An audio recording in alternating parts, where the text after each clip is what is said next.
This is what we do and why we do it, baby. We rollin'! Covering MMA from all over the world, this is the premier stop for all your combat sports needs. MMA Junkie Radio, the only show broadcasting live from the Mandalay Bay Resort and Casino in the fight capital of the world, Las Vegas, Nevada. The lights are on and the mics are hot. It's time to get your MMA fix, junkies. Take it away, Big John. Gorgeous George and Coach, are you ready? Junkie Nation, are you ready? Well, let's get it on. From the fight capital of the world inside the beautiful Mandalay Bay Racing Sportsbook, you're listening to the MMA Junkie Radio Show, the only show that matters. I'm your host, Gorgeous George. With me as always is the devious and dastardly goes, Ari's co-host. Back East producing the show, it's Classy Kelly. And of course, our special co-host for the day, it's UFC Bantamweight. Speaking of class goes, wait till you get to this. I know, right? It's UFC Bantamweight Aljamain Sterling.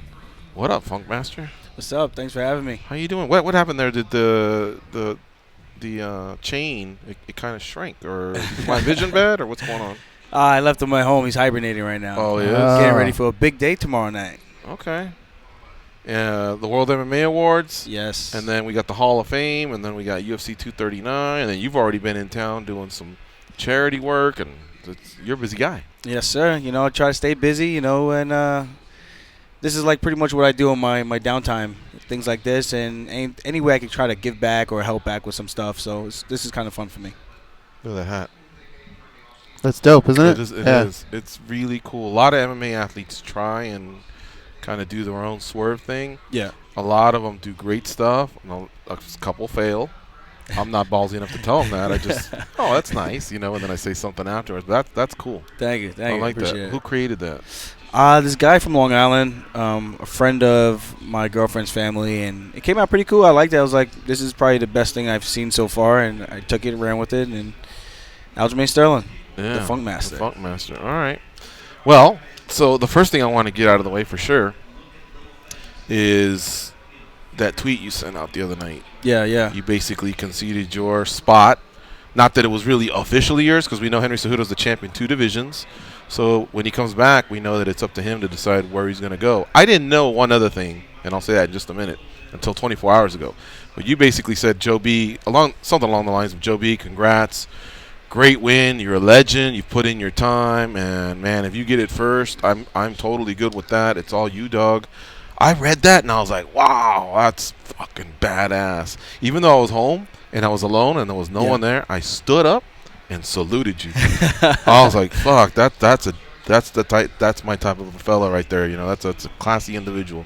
Yeah. And a lot of people thought I was saying, like, I don't want the shot anymore. And I definitely wasn't saying that. Serious? Who thought that? Yeah, people are crazy. They just read what they want to read, and I guess the reading comprehension skills are just not all there. They see if you get it, and that's all they read. They don't read anything else. I said, well, true.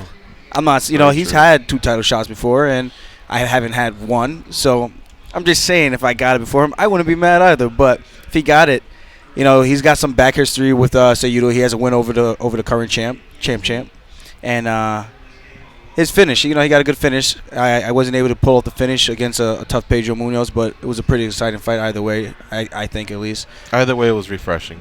Yeah, it really was. And trust me, I'm one of those guys that loves smack talk. I love one of them fights that's built up on heat. If you were to tell me, did you hear what happened in the lobby of the MGM, I'd be like, oh, what, man? I wish I was there. Yeah. I'd be on YouTube trying to check out what happened. I love all that stuff, but I love it when it builds up to the fight. After the fight, I love it when the fighters are pretty classy to each other and respectful, and those pictures in the hospital and all that, you know what I mean? Yeah, because those losses are so crushing. Starting with no win bonus. Starting with, a lot of people don't realize this, the setback of a loss, it means you're about 2 years further away than you were from getting a title. Yes. You know what I mean? Because others are now ahead of you, you know what I mean? And so you got to come back and get a couple of those W's, and it takes a while. Kind of like what happened in Fresno, you know? Yeah. After that, you had to work your way back, but now you're in this position, you know what I mean? So and that was a tough roller coaster for me to get through, and like you said, man, it set you back for so long, and I knew, I was like, dude, I'm either going to sack up and get this done, right, and just say, you know what, I'm going to just keep my head down, keep working, push forward, and persevere, or I'm going to tuck my tail and maybe turn to my teaching degree. But, you know, I don't like to quit. I don't like giving up on myself. I always say I double down when it comes to betting on myself. So here I am. I've clawed my way back. I don't think anyone's done this type of a run back from a knockout like that in front of millions of people, you know? Man.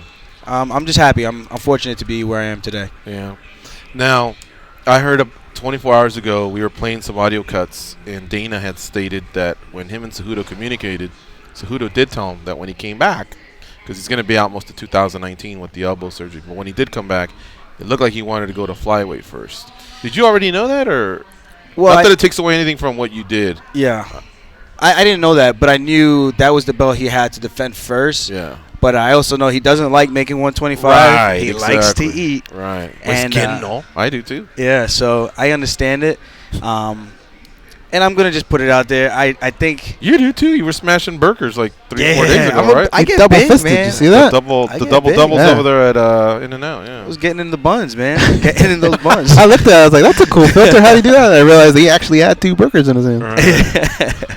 Yeah, but I this is my personal opinion. I know he's not afraid, but I do think he's taking the path of least resistance in terms of a first title fight back. You know, so if that's the route he wants to go, I understand it. I think he knows if he comes back up to bantamweight, it's going to be a long night for him. I'm a different fight compared to anybody else, and I think he knows that. I can wrestle. I got great jiu-jitsu off my back, especially the top position.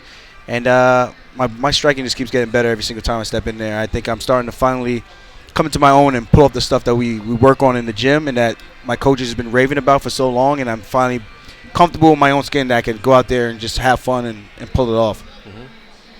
Aljamain, if we go back a couple years ago, there are certain points in fighters' careers where the matchmaker will tell you, this is what we would like for you. And then you get to a certain point where it's kind of you now that tells the matchmaker, this is what I would like next. I feel like you're one of those guys. This is what I would like next.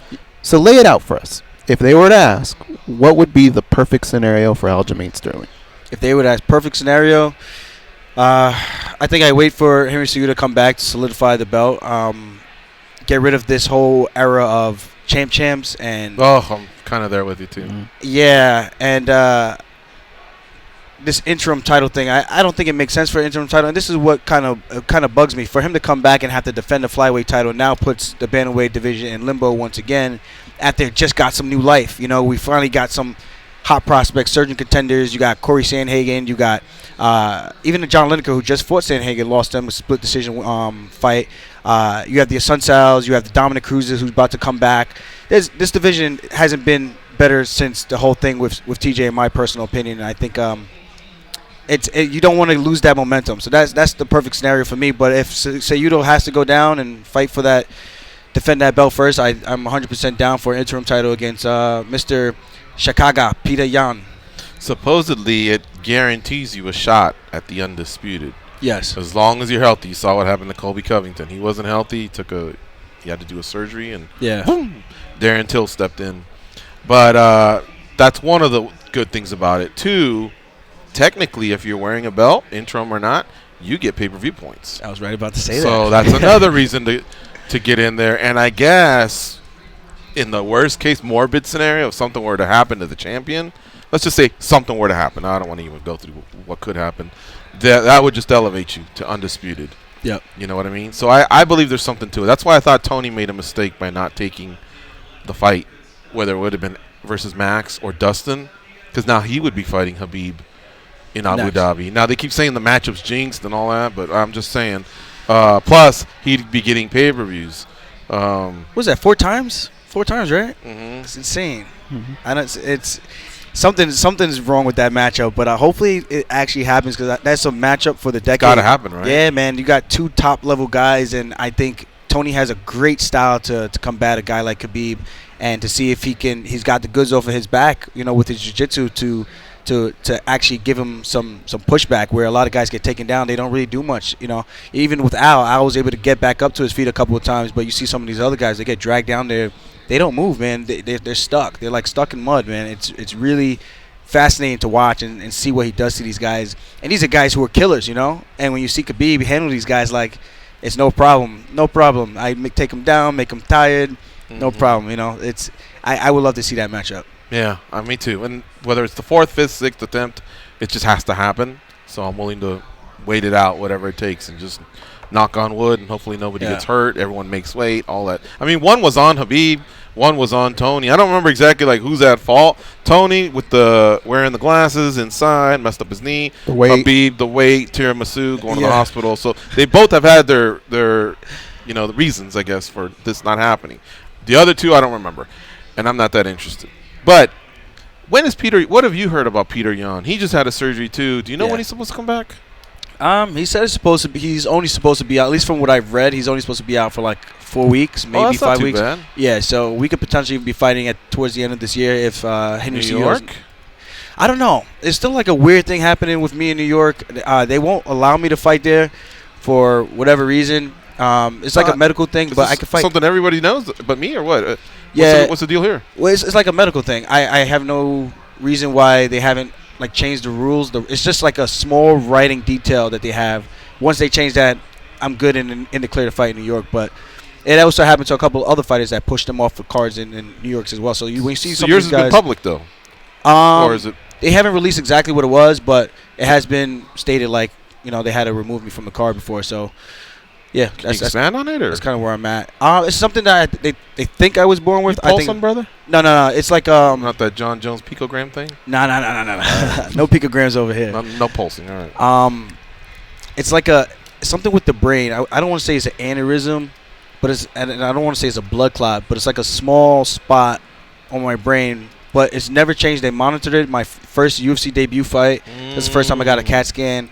And pretty much every single fight and every single year, they monitored it to make sure it wasn't, bleeding. It rings a bell with someone else. Okay, yeah. I get what you're saying. I don't want to put anyone else's business out there, but I know for myself, I'm. Like, but enough doctors have cleared you for you to know that you're not in any danger every time you step in there. They've documented it. Even after the knockout, I was like, oh my God, I was freaking out. I was like, maybe this thing is going to be as bad as they say, like the potential. Because, when you go to the doctors, they like freak you out. These neurosurgeons, they like start talking with these big articulate words, and you're like, maybe I should reconsider using my college degree or something like that. And, after that, they did the CAT scan, and I was fine. And I was just like, yeah, we're good to go. Let's keep riding this train. Okay, so New York's just not even on the radar right now. Yeah, I've spoken to the commission, Kim, a bunch of times, and she said, we got to just talk to the doctors. But it doesn't seem like they're in a hurry to do it. That's a bummer. Yeah. Maybe if I win the belt and then I say something, maybe then it'll carry a little bit more clout for them to want to push for something. Right, yeah, you would think so. I mean, New York's a hotbed for the UFC, whether it's Brooklyn, Long Island, Madison Square Garden, and they always like to come strong with the New York guys. But it's all news to me. I want to go back to the college degree real quick, because this is something that I think you and Ally Quinta have in common. It's your personalities. I think, and you tell me if I'm wrong, because you guys have things that you can fall back on. And even you donning the headset right now, I know that's something you want to do in the future. Your clothing line, all that stuff seems like it makes you a happier fighter, because you guys seem like two guys that don't depend absolutely on fighting. And it seems like it puts you guys like in this different frame of mind, where there's times where I think something may happen that would piss you off, and you're just walking around with a smile. And Al's kind of the same way. Can you confirm that? Is that kind of part of that, or have you just kind of, is it a maturity process? What is it with you two guys?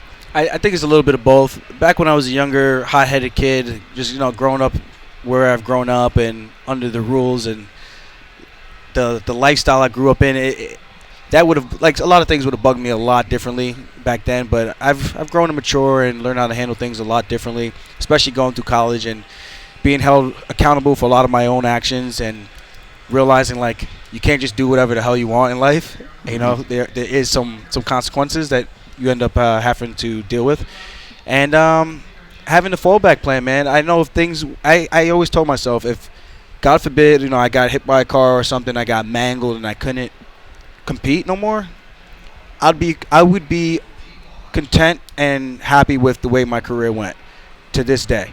Even a couple fights ago, I felt like I would have been in the same situation of just having that gratitude of just knowing, like, you know what, man, we gave it a good solid run. We did everything we could do. We fought on the biggest stages. We've won some of the biggest fights against some of the toughest guys in the world, and it is what it is. I'm just happy about that, and there's not a lot that could keep me down, man. And even like with the knockout to Marlon Moraes, there's not a lot that could keep me down. My morale, I always find a way to bounce back, and that's what I think life's always about. Like sometimes you find yourself in these dark places, and to be able to find that motivation to want to keep going, keep continuing, and pushing forward. That's like the hardest thing. But you gotta remember your why and your purpose in life. But like I said, man, if I had to stop today, I would be happy. Not happy. I would be okay and content with my career and knowing that I have something else I can fall back on. And it takes the pressure off financially, knowing that I don't have to. I've been in situations like even buying the house for my mom. That put me in a real financial bind. But it was one of those situations where, she was facing an eviction. She didn't have her green papers. And she didn't have a job. My sisters were struggling with work. And a lot of, I'm kind of the breadwinner in my family. And it's just not a lot of stuff are going in the best direction for everyone. So for me to be able to do that, I knew put me in a tight situation. I knew I had to, especially my last fight, I knew I had to win that in order to get out of that hole. Otherwise, Uncle Sam was going to come knocking at my door, and there were going to be problems. But I was okay knowing there's always the next thing I could turn back to if I really, really need to, and I got in that type of bind. If I had to shut the door on this for a little bit just to focus on that and make sure I'm okay, and then come back. And I think I'm still relatively young enough, and I think I still have the talent to compete with anybody, even if I were to take a 1-year hiatus or something like that. But luckily, I don't have to do that. Coaching and real estate, or is there new stuff now that you would turn to? Coaching, real estate, and even just teaching. Teachers, believe it or not, we make a good living in Long Island. We started off in my old home school, my hometown where I grew up. Starting salary is $56,000 a year, and it goes up every single year. You get your master's degree, and it goes up even higher than that. My gym teacher back in the time was making $120,000 a year as a phys ed teacher. So when people shit on teachers, and he's a phys ed teacher. When you talk about physics and chemistry teachers and math teachers and stuff like that, it's a little bit different. Those guys get paid a little bit more just based on the scarcity in their realm of work. So it's like I said, I tell people I could have made more money when I posted that like a couple of years ago if I just stayed and been a gym teacher, because I wasn't getting enough fights. I wasn't being active as much as I wanted to be. I thought I was gonna come in, rattle off all these fights and all these wins and make a ton of money and fight for the belt and world champion. But it didn't really work out like that, and I could have made more money doing that instead if I were to go that route. But the experience, meeting people and doing these type of stuff, man, there's no substitute for that type of lifestyle whatsoever, in my opinion. Aside from the belt, what else is on that bucket list? Travel the world. I eventually want to start having kids and buckle down a little bit. But right now, I'm just kind of just living the dream and just traveling. I applied for the FDNY, so I might potentially also be a firefighter. So there's a lot of things I got on the horizon. I just keep all these doors open just in case something doesn't work out or I like this more than the other thing. But traveling the world, I know after every fight, I try to go somewhere, go on a nice little 1 or 2 week vacation with either myself, my family, or my girlfriend. So I think that's what life's all about, man. What are we doing this for? I mean, money comes and goes at the end of the day. So to be able to have experiences, that's with you forever. Impressive. All right, let's take this quick break. You're listening to MMA Junkie Radio on Fight Nation Channel 156. Stay close. We'll be right back. We have UFC bantamweight Aljamain Sterling in the house. Pro wrestling, MMA, and boxing.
All right, we're back on MMA Junkie Radio. We got Aljamain Sterling. He's co-hosting today's episode.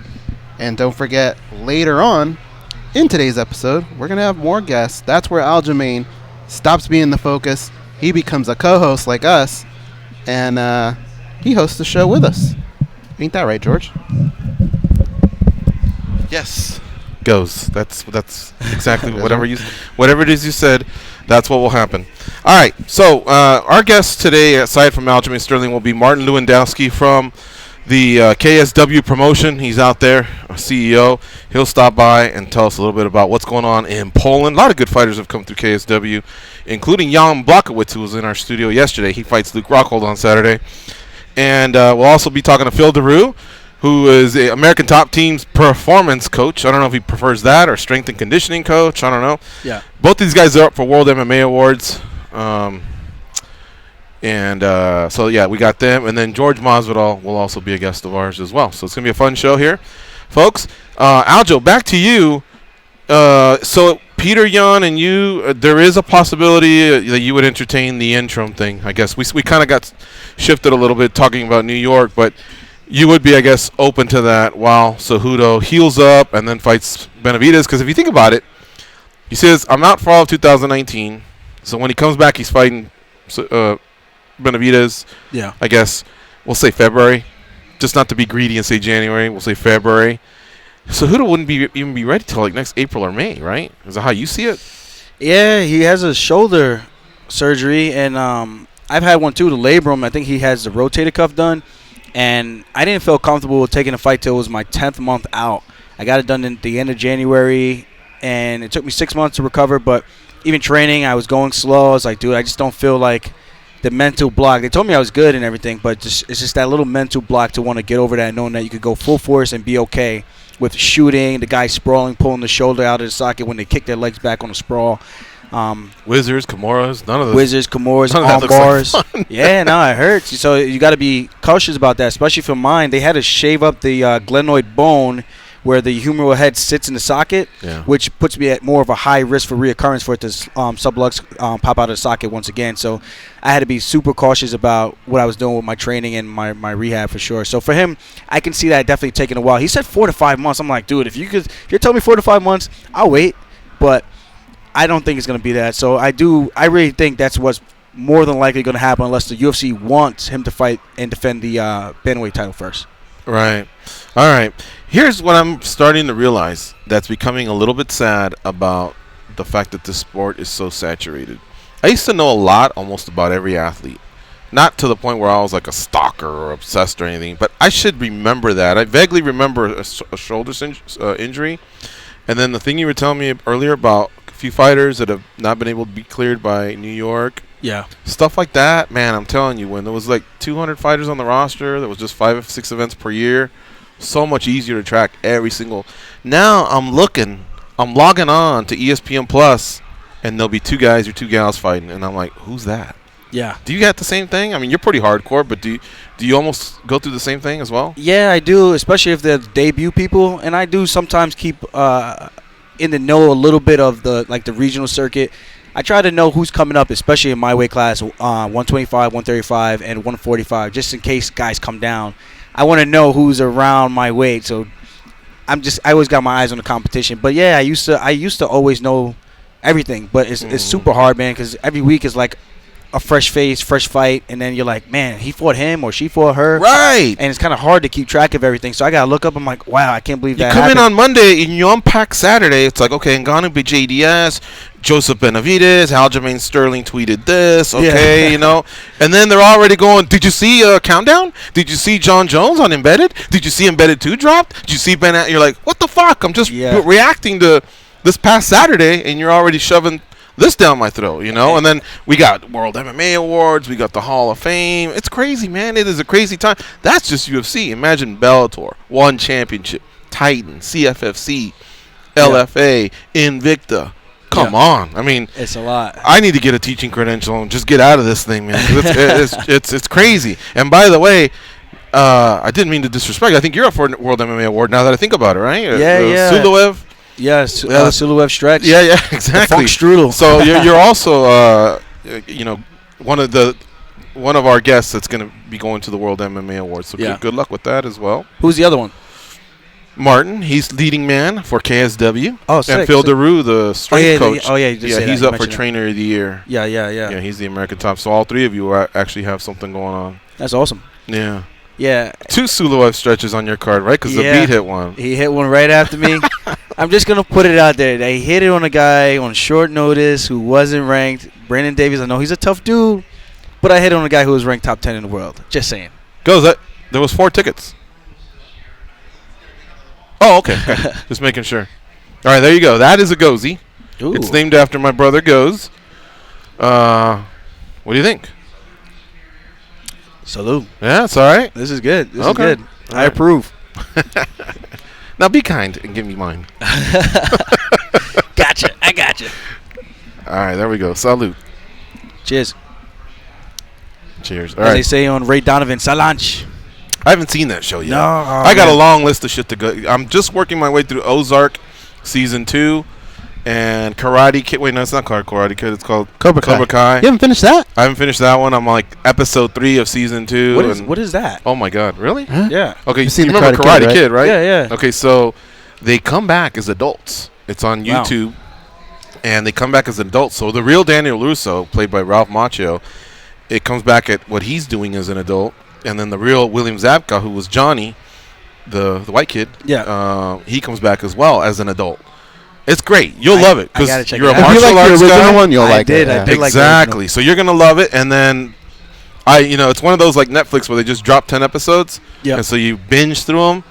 I already did that. Then season 2 came along, and I got caught up on some other shit. I only made it through 2 episodes, and between that and Ozark, you heard of Ozark? I've heard of it. I haven't watched it. I didn't finish that one either. I got to get through all that, and then circle around and start stuff like Ray Donovan. I'm hearing great things about that. And you won't be disappointed. You Yeah? won't be disappointed. Ballers is another one that you tell me about. And I'm watching Black Mirror right now. I'm on season 3, and I heard that's started pretty that. insane. How far have you gotten? Season 3. What's it called?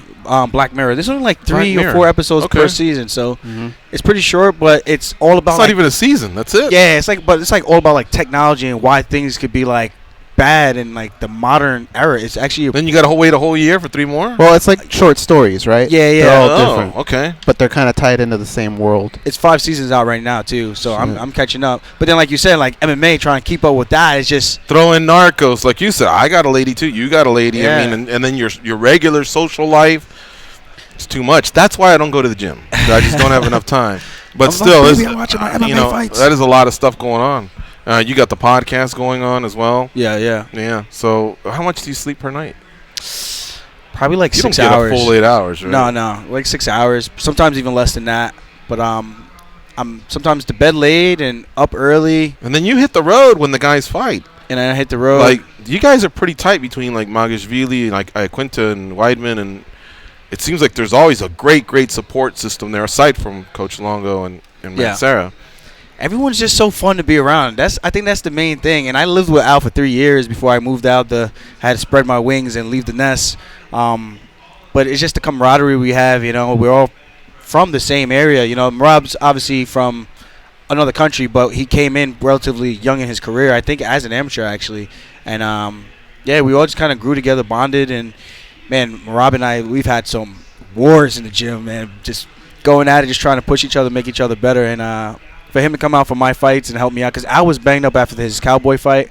So Marab volunteered to come out, and that was super cool of him because I really needed a body to work with and help me lose the weight. Because, like I said, it's tough for me to get down, and he was a big help in my training camp. But even after, because he got the surgery like the last 3 weeks, and I didn't have him as a sparring partner anymore. But even before that, it was money to have him, and I helped him out for his fight, his big win over Bracatona. So it's cool, man. Weidman came out on his son's birthday. It was like, you can't really ask for a better support system, especially Matt. His daughter's birthday was the same day. He's like, all she wants is a Kimura. Just bring her home a limb, and she'll be happy. And I was happy I was able to get the win for everybody and just keep the morale and the momentum going for the team. We had talked about the fact. When did it come out? Because where I specifically mentioned either what Mark Henry's doing or Ray Longo's doing. I'm really feeling that is not the right way, but it's one of the right ways. Mm-hmm. What did it have to do with it? It had to do with gyms that are just too big? I think what we were talking about was new people coming into big gyms and just kind of bouncing around. I think the topic was, we were saying, I hate that. for you guys, Oh, it seems like it would be almost like a disruption. Diego. Like, how many people can you actually have? It was Diego saying, I don't get much one-on-one time with Greg. I don't get to hit mitts much with Winklejohn. You know what I mean? Because they're working on Holly and they're working on John. They're on the same card. Yep. And then all the other guys that they got running around here.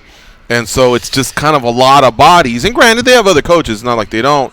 But still, there's just something about that maybe that first coach that's maybe your mentor, the guy that just is, is on the same wavelength as you. You know what I mean? So we can bring in the world's best pad holder, and if Ray tells you you're hitting with him, I'm working with Weidman, you'll be like, all right, but it may not be what you're just used to. That you know chemistry, what I mean? man, so exactly. important. That's the word I was looking for. Yeah, because when you're in there, you hear these guys talking to you, and you hear their voices. It's something that you've been accustomed to hearing for 8 weeks, 10 weeks, 12 weeks, however length of your training camp, over a couple years, that type of thing. And even myself, I don't hit pads a ton with Ray. You know, he has all his clientele that he hits. He holds for. That's how he makes the majority of his money. We don't pay him a ton, and there's only so many hours in a day that a coach can have. You know, he's got a family, he's got a wife. So he's got to dedicate his time to that as well. So I'm cognizant of these things, and I make sure I do all the stuff that I know I need to do as a professional, and seek my work. And whenever I can get in with Ray, it's always a blessing to get some work in with Ray and stay sharp, keep the tools sharp.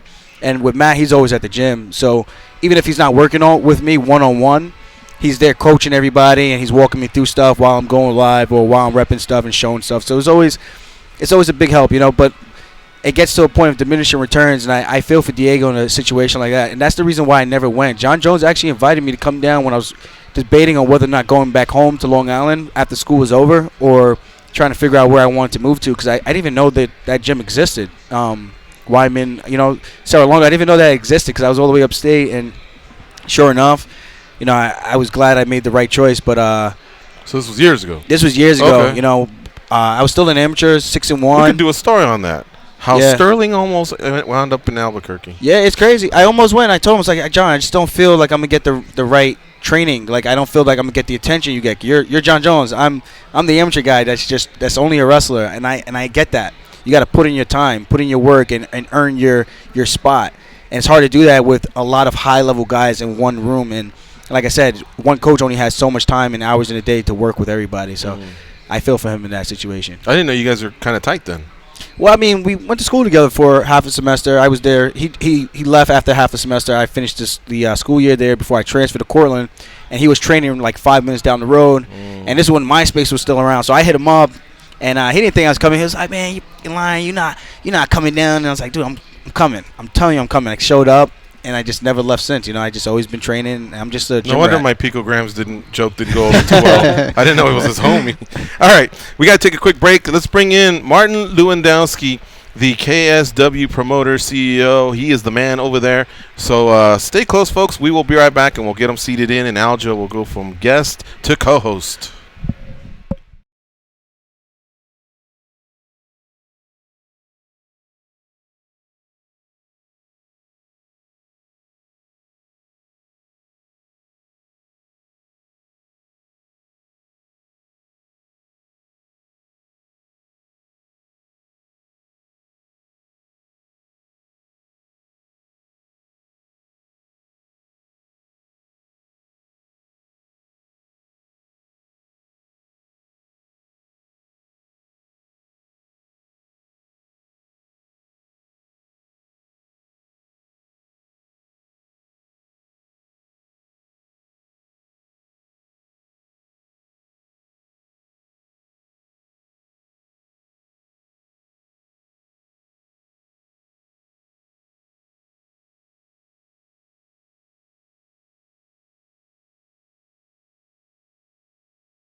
Take it away, boys. SiriusXM takes you to the All England Club for point-by-point coverage of Wimbledon. Here are the best tennis players in the world vie for the sport's most cherished title. Coverage starts each morning at 4 Eastern on Sirius 138 XM 207 and streaming on your phone and at home on SiriusXM connected devices and speakers. Let me reset the panel here. Of course, Aljamain Sterling, UFC bantamweight, chilling with us here. He is our co-host for the day. He's the number one contender to the title that's held by Henry Cejudo. And joining us now on the far right is Martin Lewandowski, the CEO of KSW in Poland. Our John Morgan, who's traveled the world, says when you go to Poland, that's one country that can still say the biggest promotion in this country is KSW, not UFC. Welcome, Martin. How you doing? Thank you very much. I'm good. I'm good. Yeah. Thank you for having me. What is it here. about KSW? You guys got this stranglehold on Poland yet? Has TV not invaded? UFC TV not invaded yet? No. Or UFC is, visible very strongly in Poland, but we're bigger than UFC. People want to train KSW. Actually, that's funny, yeah. So actually, we've been 15 years on the market, Yeah. so it's been quite a long time, painful, but also successful. Great 15 names. years. Jan Blachowicz is here yesterday. Yeah, I know. Karolina Kowalkiewicz, and I was looking through a lot of names, whether it's Miguel Falcao, for example, or Andre Winner. I mean, a lot of Kendall Grove, a lot of fighters have fought for your promotion. Yes, I would like those exchange of the fighters would be more regular, but it's not. How UFC is now, and it used to be, they kind of stick with the fighters. So I'm looking forward to exchange some fighters with Rising, which I did, and with Bellator, which I also want to come to a more closer cooperation. Right. Yeah. So That's awesome. What are you most proud of at your promotion? What are you the most proud of for KSW for 15 years that you've been in business? I think it's been many things, It's been really bumpy road. 15 years with my business partner. We took MMA from real underground. It was associated with the best you can think of, illegal fights, dogs, cage fighting, everything, black, really PR.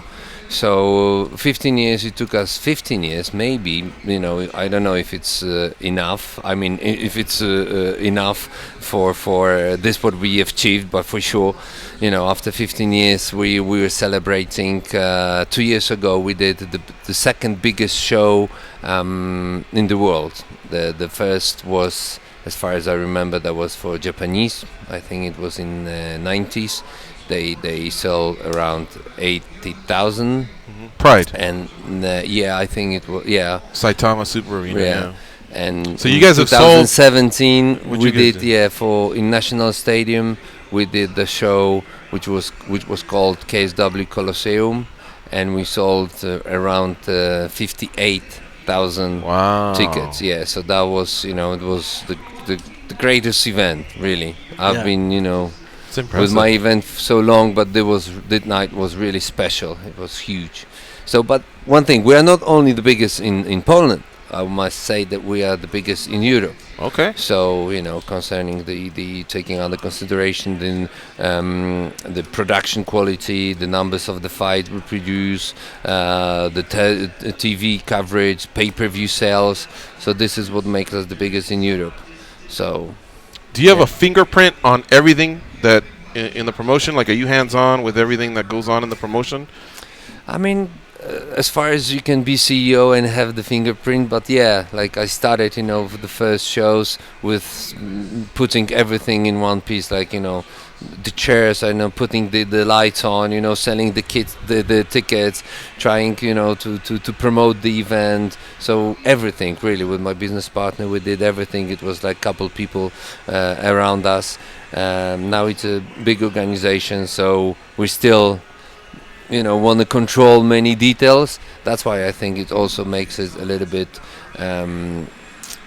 This quality you could see is just because we are in every single detail of the event. I see that many of the promoters are kind of far away from what's going on, right? On the base ground. Yeah.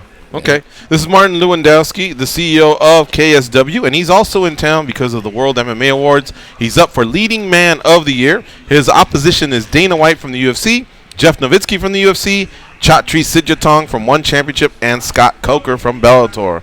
So very congratulations on the nomination. You know, that says a lot about your promotion and about you and the direction. And so that's great to be nominated amongst that group. Good luck, you know, obviously tomorrow. Go ahead, Goose.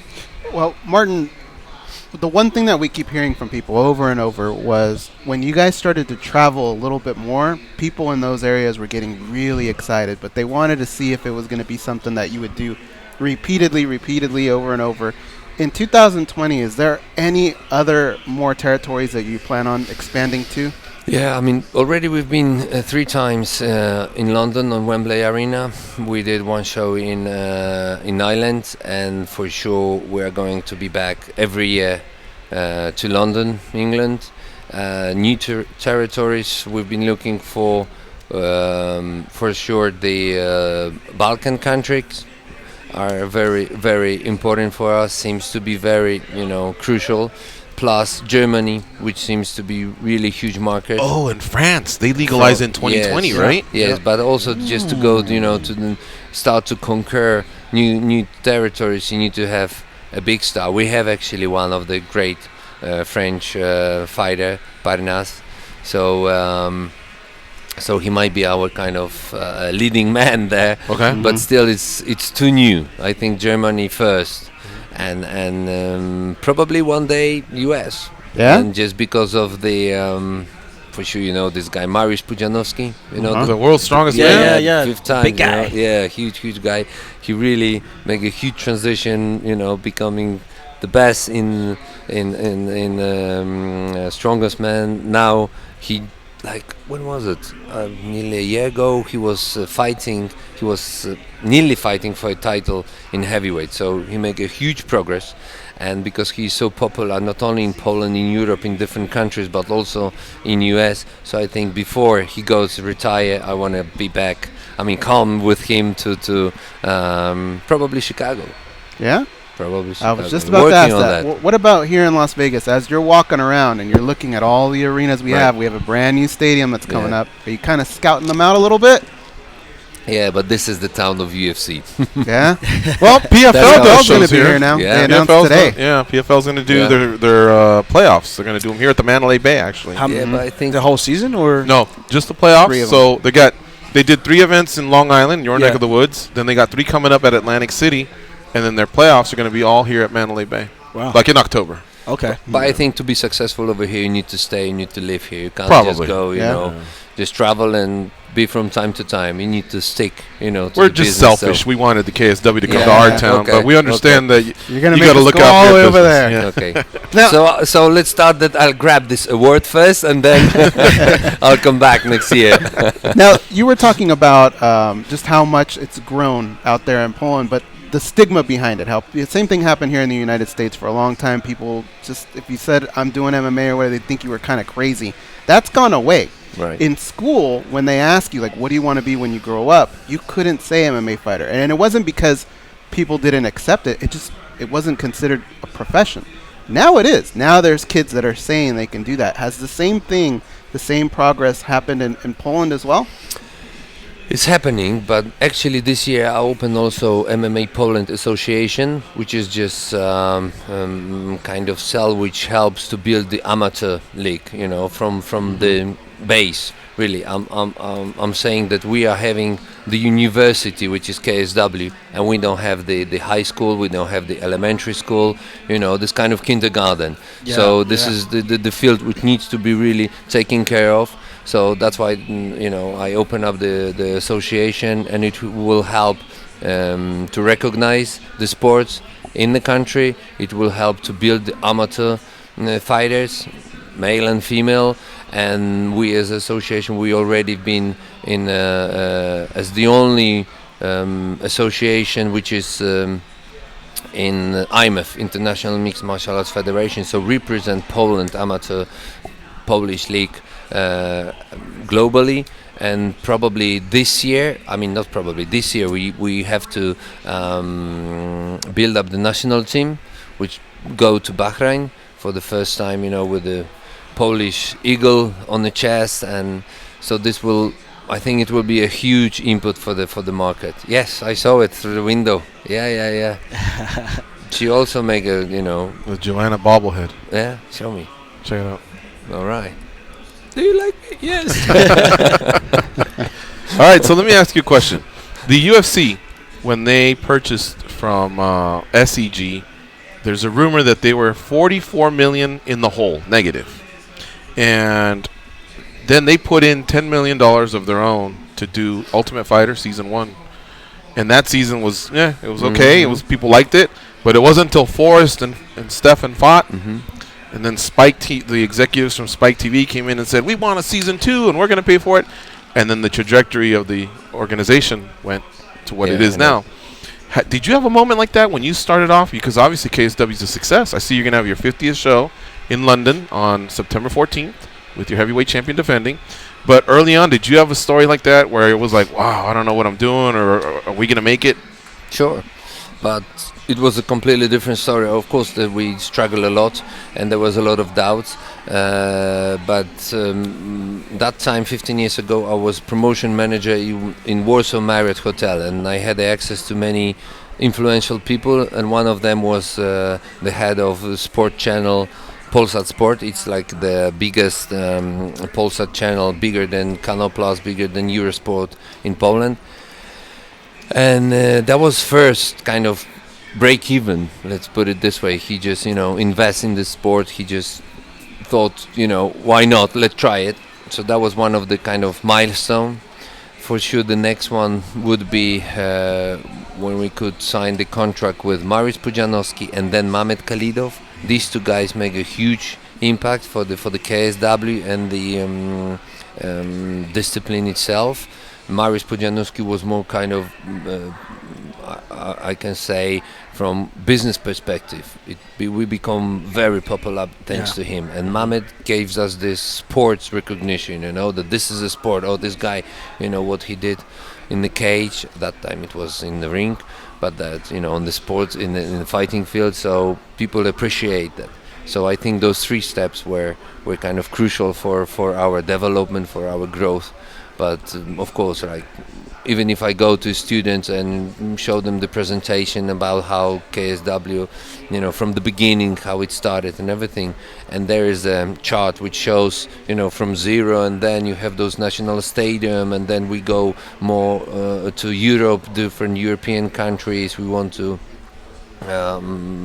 make more shows, etc., etc. But I said from the other side, you need to see and watch and look at this chart as a chart which shows how many doubts, pain, suffers, and I don't know, all those things which happen just doing the business. It's not like success story and you just go all the time, one direction. You just you have a lot of different direction you want to choose. You don't know how it's going to happen. When I quit job working for the Marriott, I had we had a couple shows already produced. My girlfriend, now she's my wife, but she was pregnant, so we were expecting a child. So it was really risky, a lot of risky moments during this 15 years.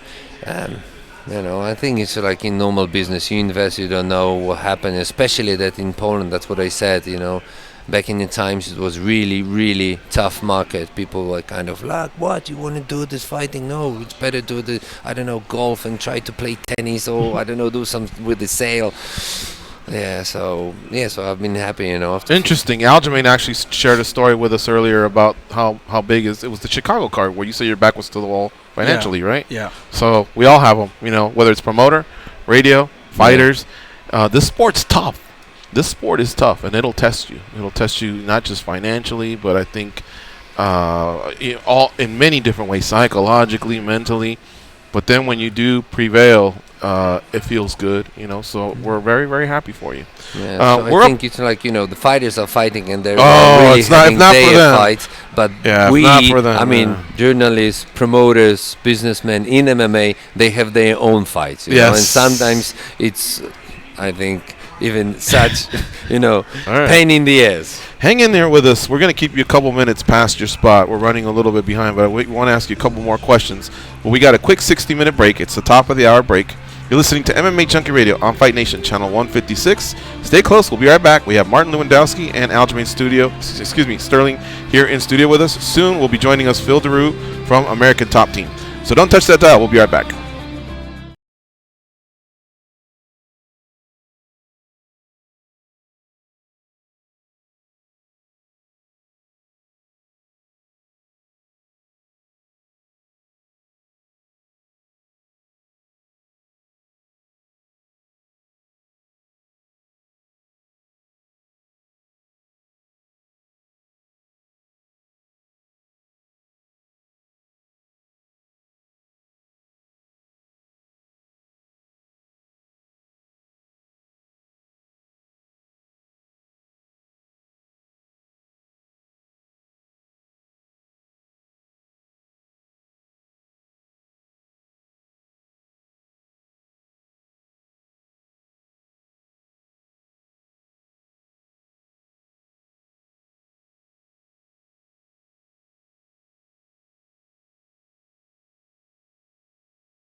Two numbnuts, Gorgeous George and Goes.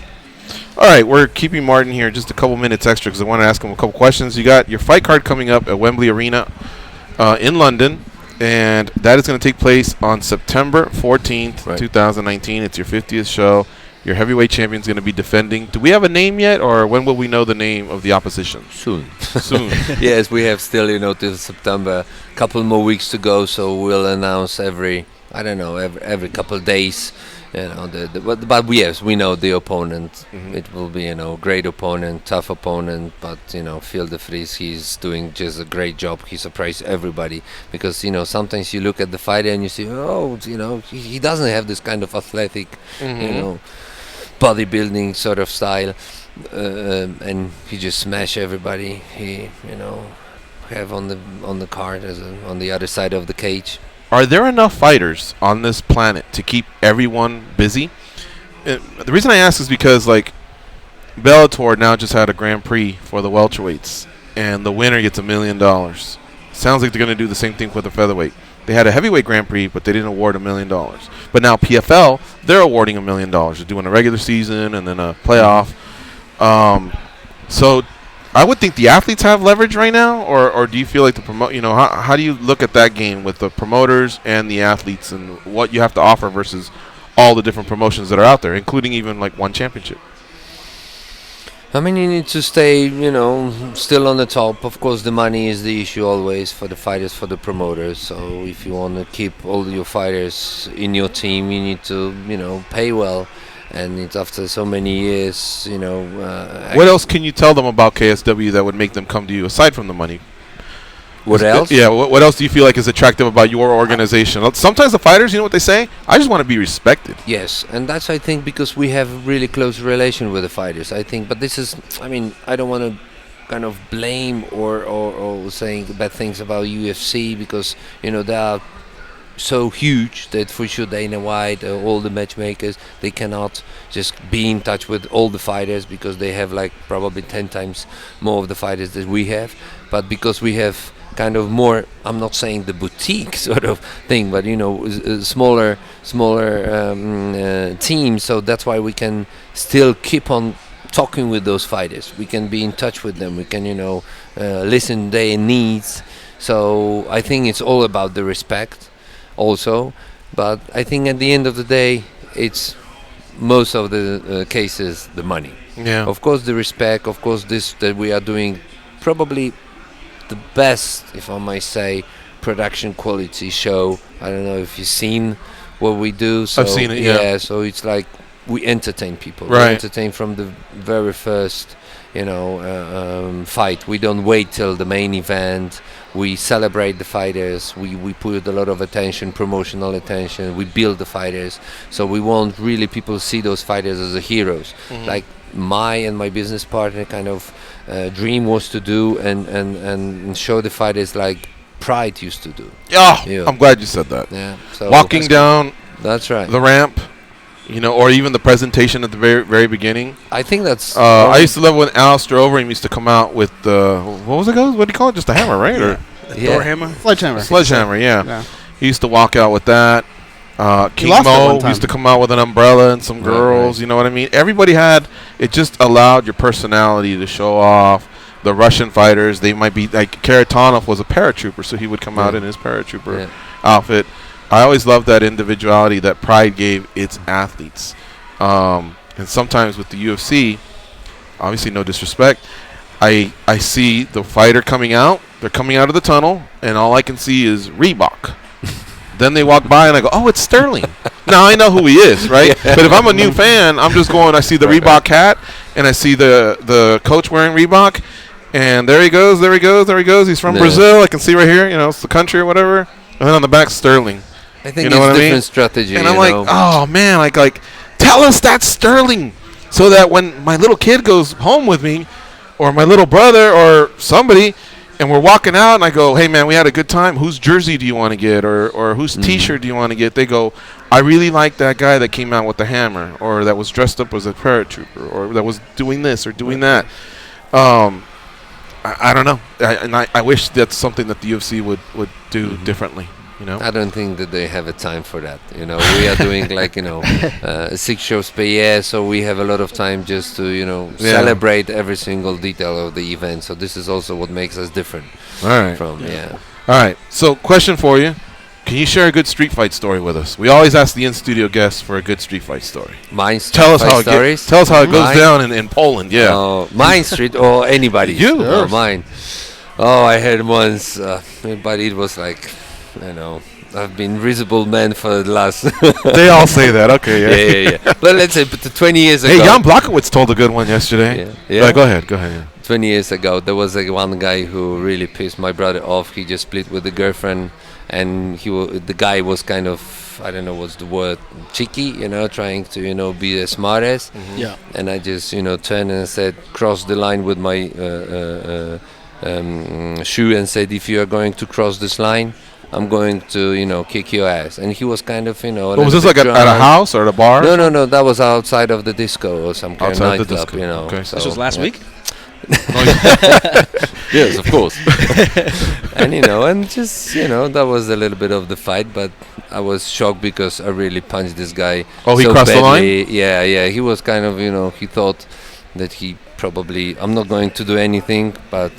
that was a surprise. And then what'd you do, Martin? A jab or a cross, or what'd you do? No, it was just couple hand punches and one kick really to the ass. But then he, just lay down on the ground, and I saw his nose was like that, and bleeding.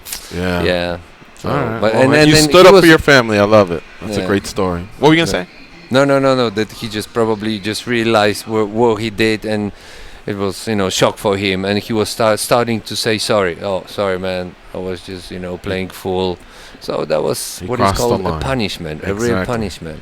Is there anything you'd like to say about the promotion before we end the segment here? We have your show coming up in September, and we can obviously have you back. We can have you call in when that show's closer and we know what the full fight card is. But is there anything you would like the people to know about KSW, either that's happening this year or next year, or your future plans, anything like that? Yeah, for sure. We are going to more European countries. We are going to distribute the signal, globally. So stay tuned on our website, kswmma.com. We have our own pay-per-view platform, which you can watch all KSW fights, and just for sure the time difference might be a problem, but there is always VOD you can watch and keep up with this. We are going to come back with KSW League, a smaller event this year. Probably reality show also. Beginning of 2020, and we will be back to National Stadium again. Nice. And maybe in the United States in 2020 or further down the road? No, 2020 or 2021. It depends, on how Marius goes. Pujanowski, how things goes with booking the venue, our whole schedule for the year, the whole year. But before 2020, I need to do, because probably that would be his last year. He wants to stay busy. Okay. Yeah, there was one thing I wanted to piggyback off for you, George, that you said earlier, and it was about the fighters and the promotion and the respect. Just from a fighter's point of view, the one thing I always appreciated, even with the UFC, because there's so many fighters, sometimes things just get lost in the shuffle, and there's just so much chaos going on at one time for one event.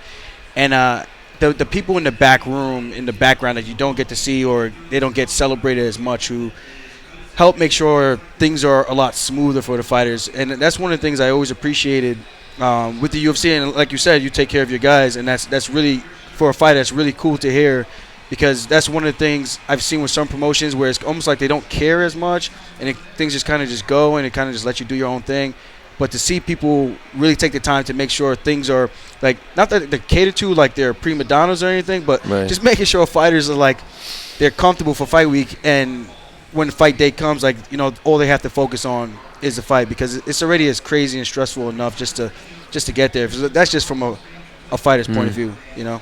So I think that's what fighters can admit, that's what they are getting from not only me, but from the whole team, but of course me and my business partner, like, there's the people who are running this, you know, show for 15 years. So, but yeah, I think, you know, that's a very important point. I mean, just to stay very close with your associate, but also, you know, the people who needs a little bit more attention, even if they are fighters. All right. Well, Martin, thank you very much for stopping by. Folks, follow him on Twitter at MartinKSW, and look out for KSW 50 in London, England, at the Wembley Arena on September 14th. Sorry, in Europe they do the number and the month backwards, so I was like, what's the 14th month again?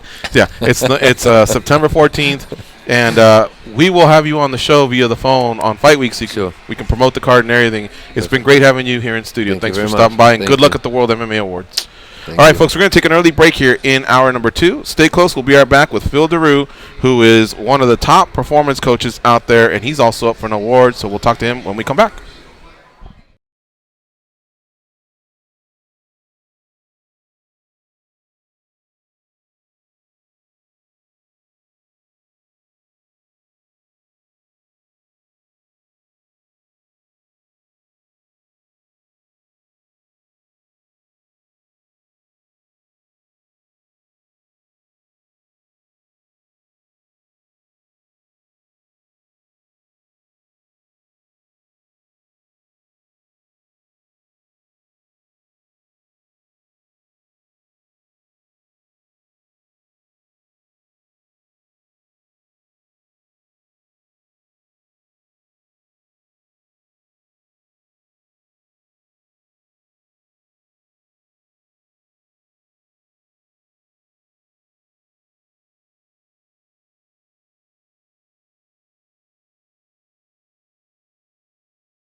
6M Fantasy Sports Radio is helping you win.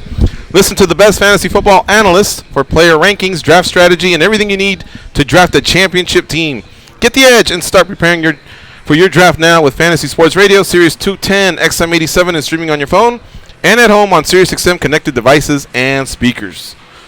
All right, that was Martin Lewandowski, and you can follow him on Twitter at MartinKSW.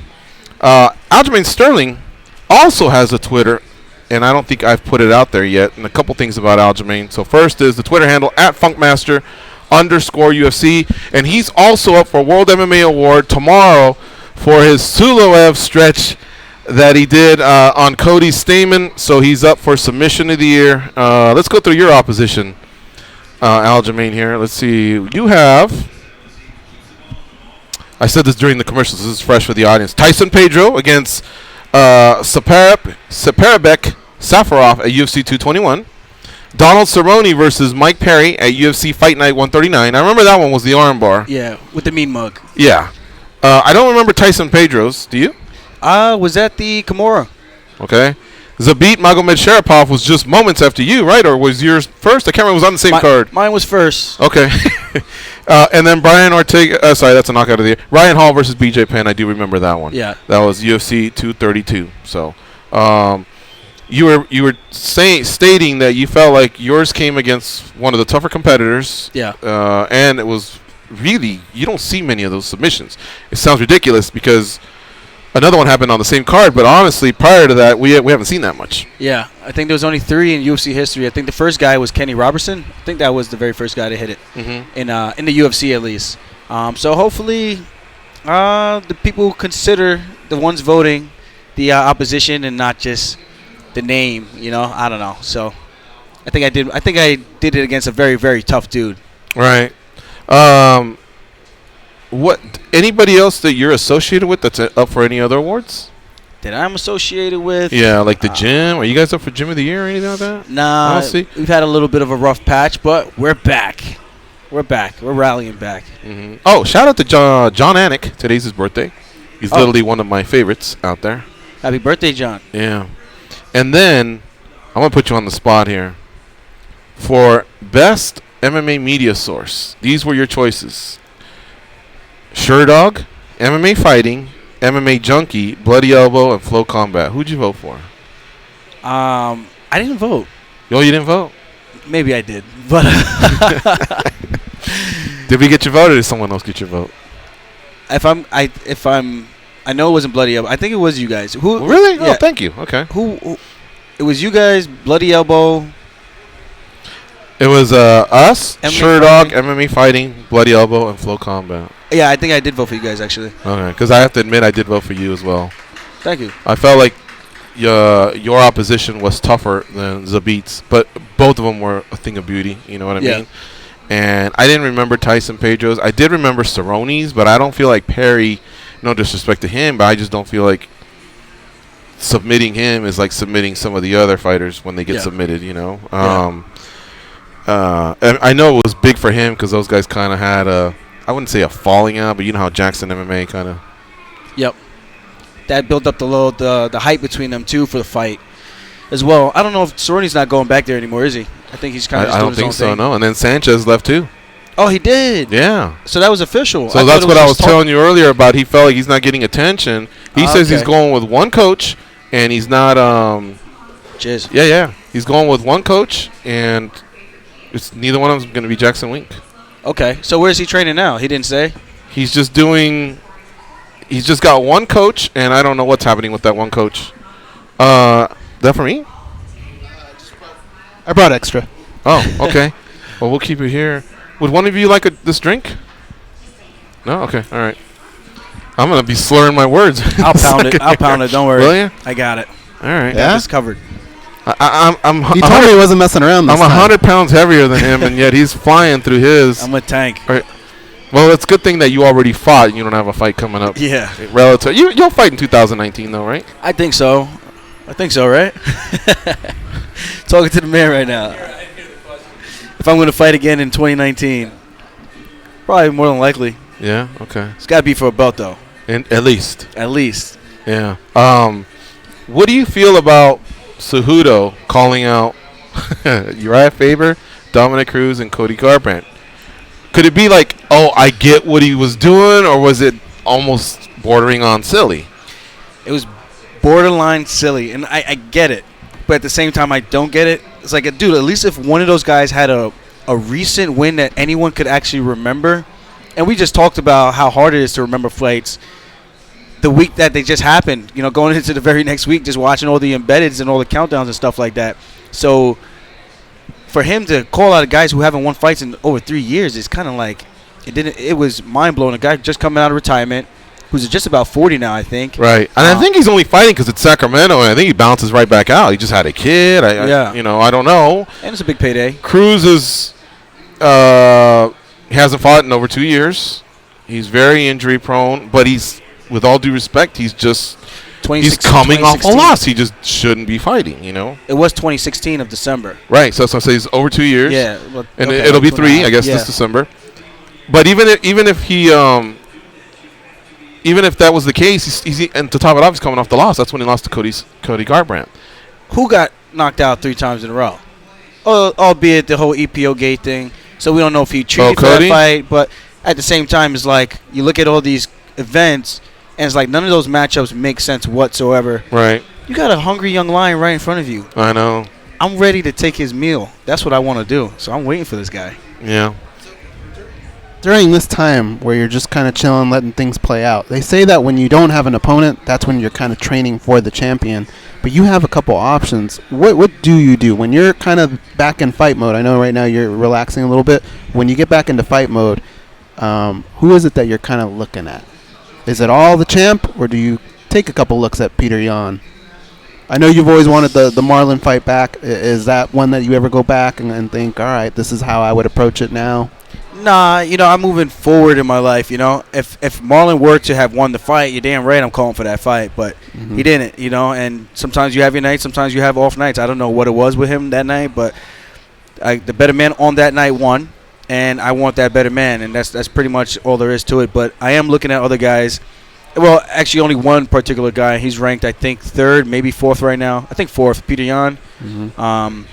That's really the only other guy that would make any type of sense. Sun Sal's coming off a loss to Marlon, who just lost. He's got a tough fight ahead of him, and Corey Sandhagen. So there's a lot of, like I said before, man, this bantamweight division is heating up. I think this is the most excitement that the fans have ever had for this division in a very, very long time, besides Dominic Cruz going out there breakdancing. Yeah, man, I'm looking at Yan. I'm looking at Cejudo. Those are the main guys. And I know sometimes there could always be a wild card that gets thrown in there. And at the end of the day, like I said, I watch guys below my weight class, at my weight class, and one weight class above, because you just never know who you might step in there with. So I'm a student of the game. You've always been very honest when we've asked you about other fighters. When you look at Peter Yan and his game, how much different is it from other guys that you fought? Do you feel like he would be towards the top, or is Aljamain not too impressed? Am I being completely honest right now? I'm going to say congrats on your performance, but what's the GSP, the famous line? I was not impressed with your performance. Great job. But yeah, it was a good fight. But he beat a guy that I beat, and I think I did it better. He might have dropped him twice, but he was losing those 2 rounds, I thought. Not by much, but he was definitely getting, I would say, the shorter end of the sticks on those exchanges in the pockets and stuff like that. And then the 2 times he caught Rivera was against the cage. And then you saw in the 3rd round when he stopped going against the cage, he was able to come back and rally back a tough 3rd round, even albeit having his nose, I think, broken at that point. So that Rivera's tough. He's a tough dude, man. Yeah. And like I said, I think I shut him down, and I think Peter Yan is not a Jimmy Rivera. I think he is a Pedro Munoz without the leg kicks. And that's my honest opinion on him. I think he just boxes. He keeps his hands very high, very disciplined. He just walks forward like the Terminator. A couple times Jimmy Rivera took his back, and Rivera let him out. He gives me that opportunity. He ain't getting out. It's going to be a long night for Peter. It was a hashtag long night, bad night for Pedro. It's going to be hashtag bad night for Yan. You've done some things in the game now. I remember talking to you early on, and we would talk about that young Aljamain Sterling, and you're still young, but you've had some good fights. You've been in bad situations, gotten out of bad situations. You've done great things. Where are you at when we ask the question of, do you feel like you've hit your prime yet? Is that still on the horizon? Are you in it right now? How do you feel? I think I'm just hitting my prime, man. I think that last fight, you look at it, you break it down. Me stepping in with the standing elbows and realizing, like, feeling my comfort zone. Like, I don't throw those in practice. So that was just everything I was throwing was, like, the heavy artillery stuff, like throwing the stepping knees and throwing the stepping elbows and the backward elbows. You don't get to practice that stuff on real live action. So it's me just, like I said before, just being comfortable and just pulling the trigger and saying, all right, we're just going to pull the trigger and see what happens, trusting our instinct and our timing and see what happens. And a lot of good things happen for me, and I think the sky's the limit. Me getting more ring time is only going to be better for me and worse for these guys. So I'm super excited for the future. I think I get better every time I step in there, and I think that's the thing that makes me super hard to prepare for, because you never know what version of myself that's going to step in there. And I think guys think that I'm going to come in there doing the same stuff, but I always show something new to my game, and I can't wait for the next one. I think people were blown away by this last performance. I'm telling you right now, I can't wait for the next one. I'm excited. I just can't wait to get back so I can start training and working on some stuff that I already saw in my last fight, that I wrote down notes and I know I could do better, some things I could tighten up, and some things that I did good that I think I could piggyback off of and really open up and expose some things. So when I get back to the lab with Ray Longo, it's going to be some good things happening. We've seen these PIs opening, Mexico and China. They just unveiled a massive one. Here in Vegas, we didn't really know how that was going to work, because there's so many big gyms in Vegas, and we didn't know if that was going to hurt the gyms or how it was going to work in general. If a PI opened over there on the East Coast, let's just say Long Island, what do you think? What kind of effect would it have? Do you guys think it would just be somewhat similar to what happened here in Vegas, where people do both? How do you think you guys would embrace something like that? I think it'd be a situation where people do both. I think the main thing about it is having the things at your disposal at your disposal that we're not accustomed to having, like the physical therapy. I never get worked on. So whenever I come here or it's fight week and the UFC PI team is there, I take full-fledged advantage of it, and I get worked on 3 to 4 times out of the entire week. And I'm greedy like that, because I'm like, dude, I don't ever get this. What do you get? I get the Grafton, I get I get massages, the cupping, all that good stuff. Normatec. I don't do any of these things when I'm back home. The most thing I do, which is for muscle recovery, is an ice bath. Sometimes a sauna, which is like once a month, if that. So I don't do a whole ton of muscle recovery stuff, and I run my body into the ground. So for me to have those things to elevate my game and treat my body the way it's supposed to be treated, because it's expensive. I live in New York, man. It's not cheap to do these things. And which one do you like the best out of cupping and massage and hyperbaric chambers and all that? They all have their functionalities. It's kind of hard to say if any which one feels the best, or which one where you walk in, you're like, man, I'm jacked up, and then they do that, and you're like, whoa, I feel great. I'm gonna probably say old school massage, man. Yeah. When they get the knuckles in it, they get the forearms with the not really the point of the elbow, but kind of sideways, where they're really digging in those trigger points and loosening everything up and then stretching you out. I don't get any of that stuff. I'd enjoy cupping. It's kind of tough, because they'll do the back, and then you do like this kind of like a mobilizing exercises where you're moving, flexing up, flexion, extension all the way up, and then you feel the cups sliding up and down your skin, which feels a little freaky, but it helps out. It's supposed to pull like the muscle, the blood to the skin surface and things like that. I don't understand how the whole science works, but I do it anyway. They say it works. I'm gonna give it a shot. You know why that scares me? Cupping and acupuncture scare me, because I've always said I'd never want to be in a situation where if somebody goes fire and everybody ran, I can't go. Like, I always just feel weird running with the. What happens? Like, can you take it off yourself? Do they have to take it off? I mean, you could get a quick little flex in there, and it pops off. It'll pop off if you get a good one. You might not feel the best, but you'll get it off. Acupuncture, that's a little different. You have to Herman Munster it, huh? Yeah, you might have to take your time with that one. And I don't do a lot of needling and stuff like that. That stuff is super weird to me, because I think everyone's body is different. For them to just go, I know where to put this needle for it to release your muscle and cause your muscle to relax and the muscle spasm stuff. And staring at the needles, I'm just like, it's freaky, man. It's like, I don't know. I'm like, I just don't trust it. I don't trust it. Yeah. Is there one thing that's happened that maybe a fad or something that someone tried to introduce to you training wise where you just went, fool, you're crazy? Why did I even try that? Off the top of my head, if there's one thing I will say, maybe cryo. I'm not the biggest on the cryo. I gave it a shot a couple of times just to see maybe it is better than the ice bath, but I'm a true believer in like the old school ice bath, submerging your body in the cold water, and Yeah, I think that's I heard the same thing. Yeah, I think it's more of a mental thing. They say it gets colder than the ice bath, which it does, but it's such a short amount of time. I can't say I feel the same effects the next day, like shaking my arms out and be like, yo, I feel good today, compared to wrestling seasons or practices now, or sparring sessions, getting up and waking up from a ice bath and being like, dude, I feel great, ready to go. I mean, this one time, I think my UFC debut for Cody Gibson, I had a huge hematoma on my shin from sparring early in the week. I was like, dude, there's no way I can like kick with this leg right now. I did the ice bath, full body, and that was the day before the fight. The next day it was gone. Do you remember how cold you get yours? I just know it's got to be cold. Okay. That's it. I know they say scientifically it's supposed to be colder than 52 degrees. I think I usually get it around like in that 40, 45 range. Can you go neck deep or stomach deep?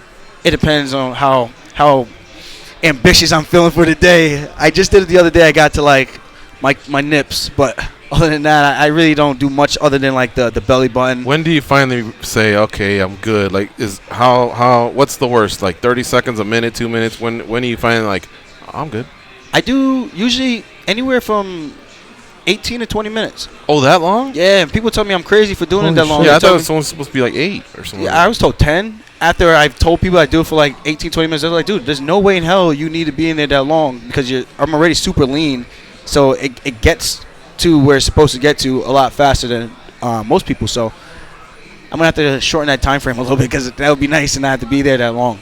Hey, does it happen to you where if you're in there and after a while you kind of get used to it, but when you move, does it start all over again for you too? Okay, what is with that? It's the worst. All it takes is one movement, George, and it comes right back like you had just dove in again. Yeah, my roommate and I just did the ice bath. I did a little bit of contrast at the UFC PI Center on Sunday, and I was in there still, but they had like the jets on, like little jetters on. Not too crazy, but they were on.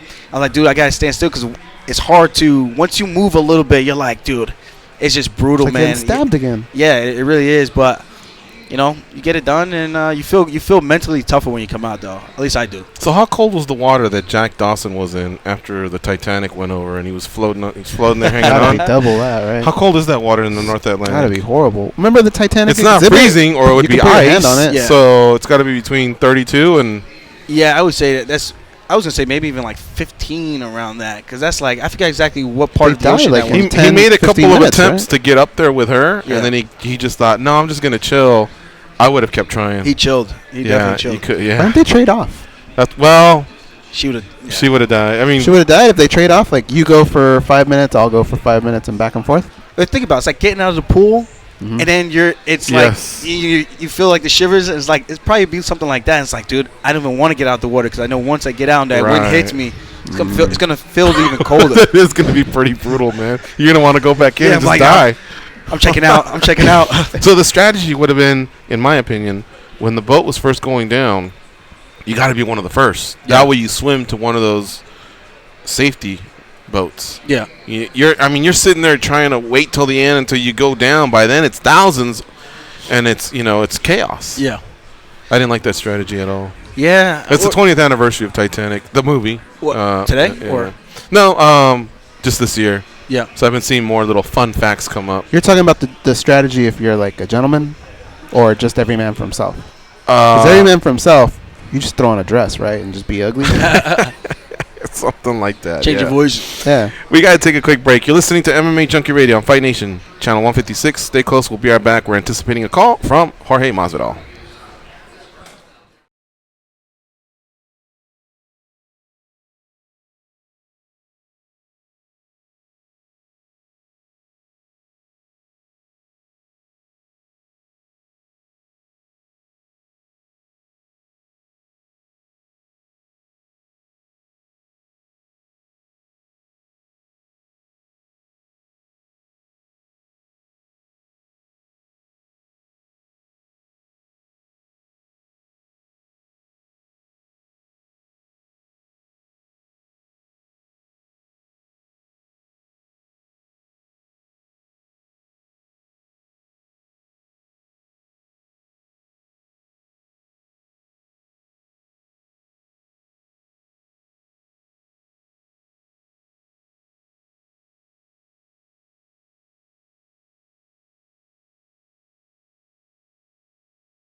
All right, we're back.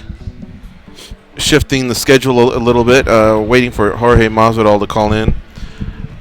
You know what? I just told the guys a story here in studio, and I think what I'm starting to realize, it may be a generational thing too.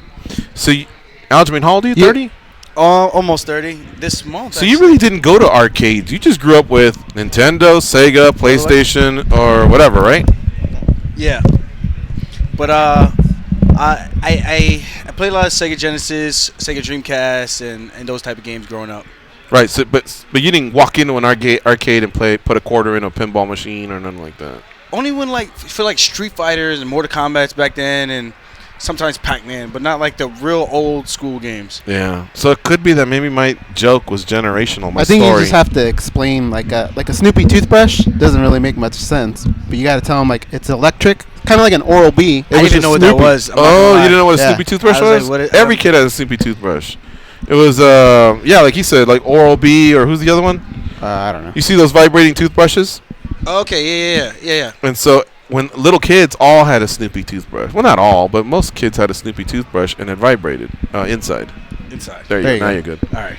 And so that little vibrating toothbrush, the guys would use it at the arcade games, and that's how they obliterated my records. Yeah.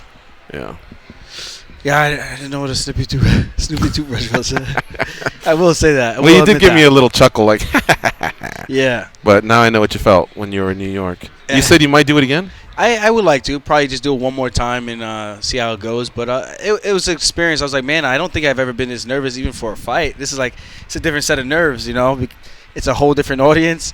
And it's like, people pay money for you to make them laugh. You better make me laugh, motherfucker, or get off my stage, you know. So right. That's kind of. Have you heard Dean Thomas and Tyron Woodley and Dana White when they've attempted to do it? I've heard Dean before. I saw the one when they all did it, but I think Dean is actually pretty funny. He's got some good stuff here and there, you know. I've never been to a show where they make me laugh like the entire time, you know. That would be like kind of unrealistic, I guess. But what about comedians like on Netflix? Who just makes you laugh your ass off? I don't listen to too many comedians other than Kevin Hart. I've heard of like a few Joe Rogan stuff, but other than that, that's really all the guys that I know. I mean, other than like the old school guys like Cat Williams and that type of stuff, and what about Joey Diaz, Joe Rogan's homie? I haven't heard like any of his specials or anything like that. Okay, it's just so hard, man. I'm just so ingrained in the sport of MMA. This is you guys my roommates, you guys my girl. This is pretty much all I do.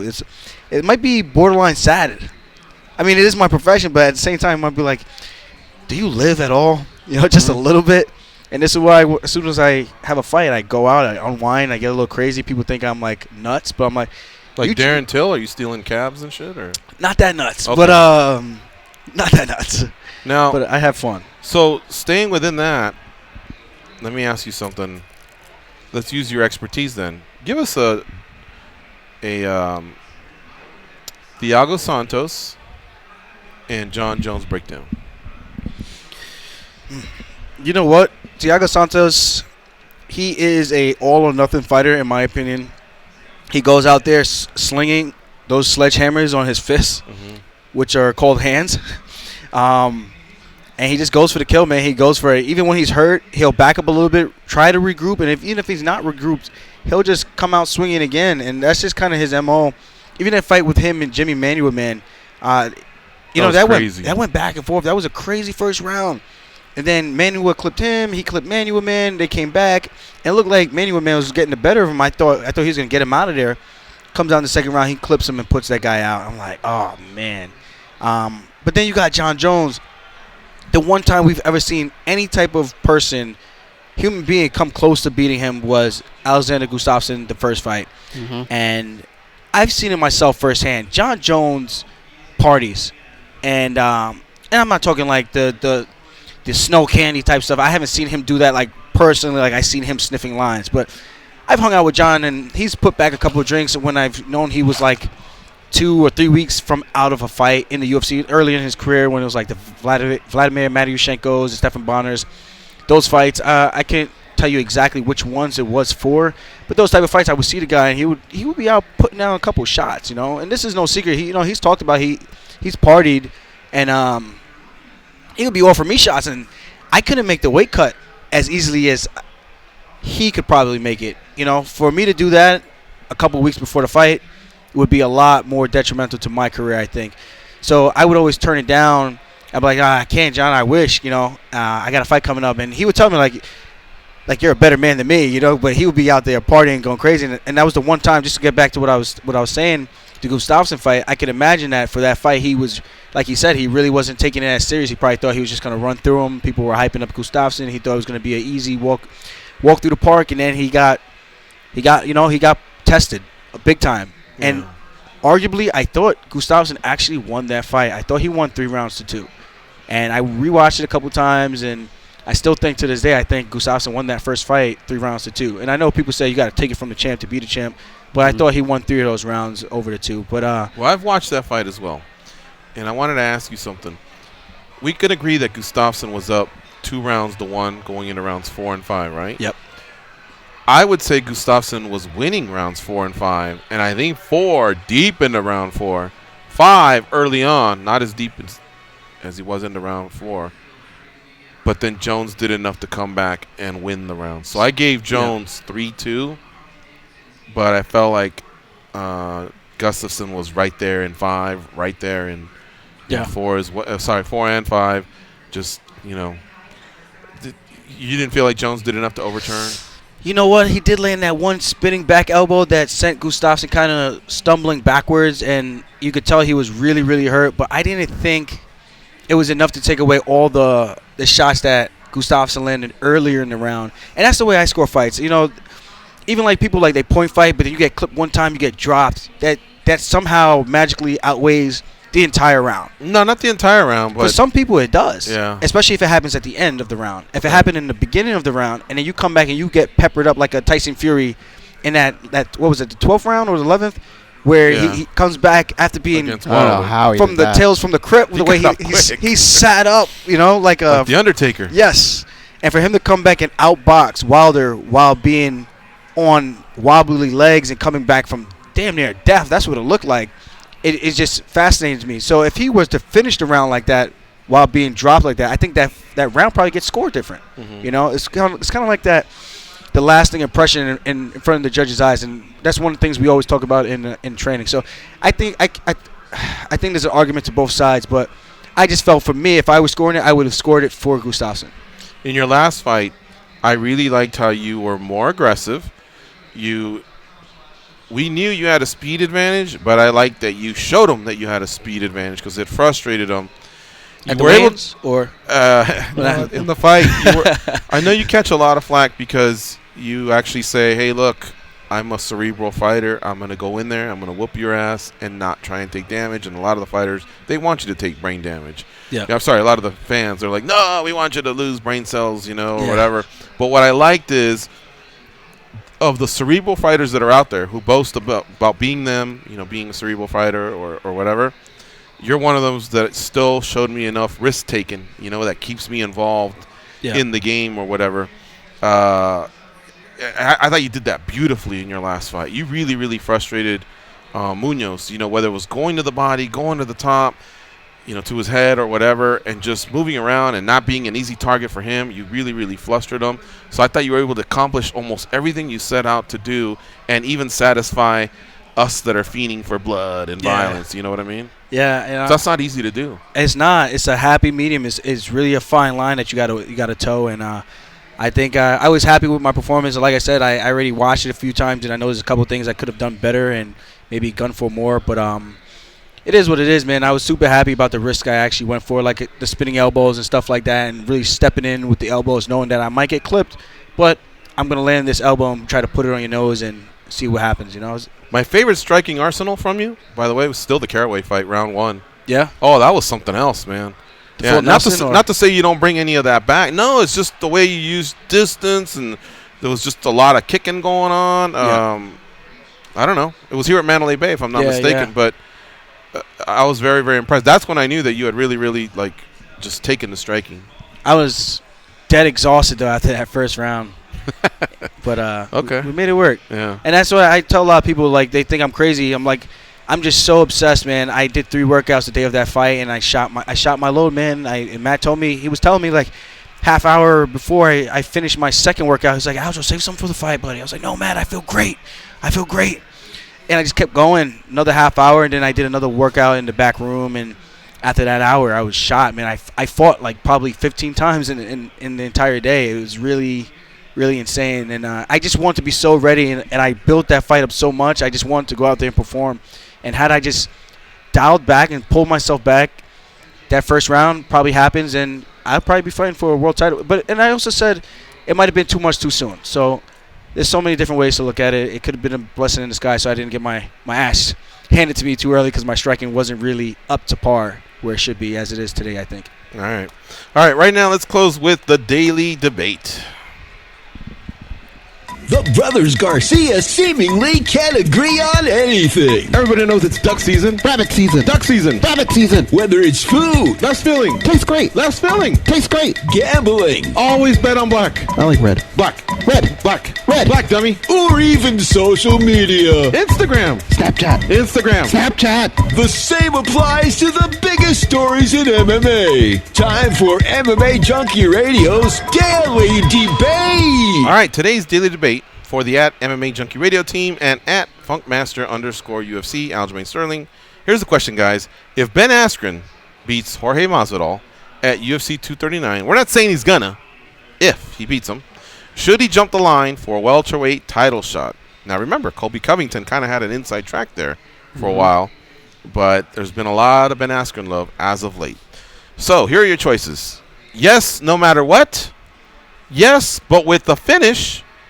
Or no, he needs more UFC wins. Again, the question is, if Ben Askren beats George Masvidal at UFC 239, should he jump the line for a welterweight title shot? You go first, Goz. He needs more wins. I think if you start giving guys, He's 19-0. if you start giving up in the UFC, if you start giving guys wins or title shots based on what they did last, it's going to turn into what have you done for me lately, and then rankings don't make any sense, right? I don't think that's fair. But Gilbert Melendez came straight into a title shot, Mhm. and I mean, I wish I could cite more examples. But I think Crow Cop would he have beaten? That's a different era, though. Okay. If Ben Askren and Robbie Lawler rematched today, are you telling me everybody would just run up to the window and say Ben Askren because he won? A lot of people saw him go through something pretty tough in that fight. Right, Lawler gave him fits. Yeah. So on top of that, yeah, I guess it depends on the way he wins. But I mean, look at Colby Covington has a belt that represents him supposed to be next. I just don't see how you can pass guys up like that. So he needs more UFC wins. He needs More to beat UFC Masvidal and then another one. Maybe one more, yeah. Okay. How about you, Aljo? What do you think? I definitely think he needs at least one more win. Even if he goes out there and gets a finish and looks great and Kobe looks like crap in his fight, I think you still got to give it to the guy who's holding the interim title. You got to make interim titles great again. As Kobe Covington says, make the welterweight division great again.